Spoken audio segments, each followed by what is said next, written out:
Marilah kita berdoa sebelum merenungkan firman Tuhan. Terima kasih ya Tuhan untuk umur panjang, sehat, dan kuat yang Kau beri bagi kami di hari ini. Mampukanlah kami untuk menggunakan kesempatan hari ini, hidup sebagai pendengar dan pelaku firman-Mu yang setia. Amin. Renungan Harian Keluarga, Kamis 3 Maret 2022. 1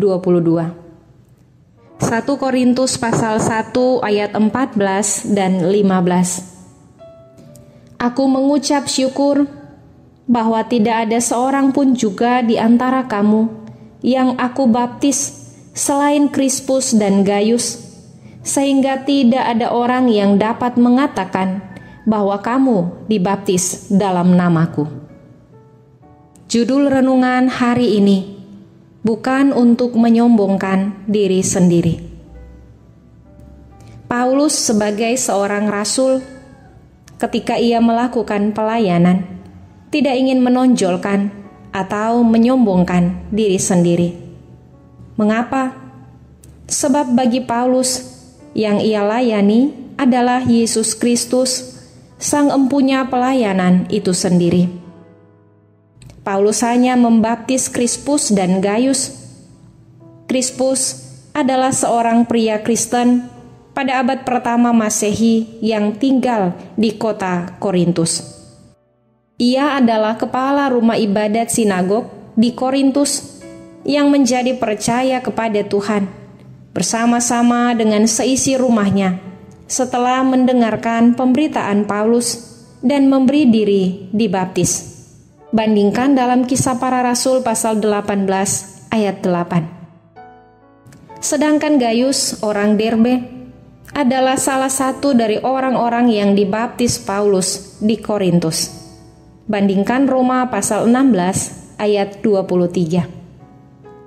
Selanjutnya ditekankan bahwa tindakan Rasul Paulus yang hanya membaptis sedikit orang saja, supaya ia tidak dituduh mencari keuntungan diri sendiri atau popularitas, melainkan sungguh-sungguh hanya melakukan apa yang dikehendaki Tuhan Allah dalam hidupnya. Dia tidak mau dituduh menyalahgunakan posisinya sebagai seorang Rasul Kristus. Betapa murni pelayanan yang ditunjukkan oleh Rasul Paulus.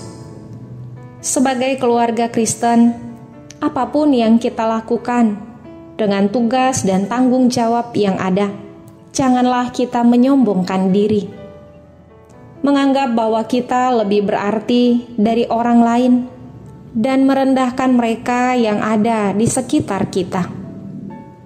Contohilah sikap dan tindakan Rasul Paulus yang tetap rendah hati, sehingga kepelayanannya menjadi berkat bagi banyak orang.